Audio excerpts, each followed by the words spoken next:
اور ابھی آپ کو موسم کی تازہ ترین صورتحال سے اپڈیٹ کریں۔ محکمہ موسمیات نے گرمی سے پریشان شہریوں کو بارش کی نوید سنا دی۔ کن کن شہروں میں بارش کا امکان ہے، اس حوالے سے تفصیلات بتا دی گئیں۔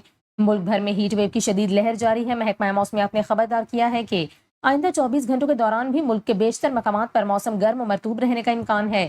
30 اپریل تک گرمی کی شدت برقرار رہے گی۔ محکمہ موسمیات نے سندھ بھر میں اگلے کچھ روز تک گرمی کا سلسلہ جاری رہنے کا امکان ظاہر کیا۔ محکمہ موسمیات کا یہ کہنا ہے کہ سندھ کے کئی مقامات کو گرمی کی لہر کا سامنا ہے اور کراچی میں بھی آئندہ کچھ روز موسم گرم و مرطوب رہنے کا امکان ہے، جبکہ شہر میں وقفے سے تیز ہوائیں چلتی رہیں گی۔ محکمہ موسمیات کا بتانا ہے کہ 1 مئی کو مغربی ہواؤں کا سلسلہ ملک کے بالائی علاقوں پر اثر انداز ہو سکتا ہے اور مغربی ہواؤں کا سسٹم 5 مئی تک ملک پر اثر انداز رہے گا۔ محکمہ موسمیات کا یہ کہنا ہے کہ مغربی ہواؤں کا سسٹم ملک کے بالائی علاقوں میں بارش کا سبب بن سکتا ہے اور سسٹم کے کچھ اثرات سندھ میں بھی بارش کی صورت میں ہو سکتے ہیں، جس کے سبب 2 سے 3 مئی کے دوران سندھ میں چند مقامات پر بارش ہو سکتی ہے۔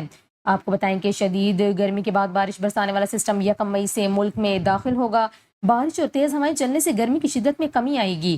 محکمہ موسمیات کے مطابق بارش برسانے والے سسٹم کے داخل ہونے سے لاہور اور پنجاب کے مختلف اضلاع میں بھی بارش کا امکان ہے۔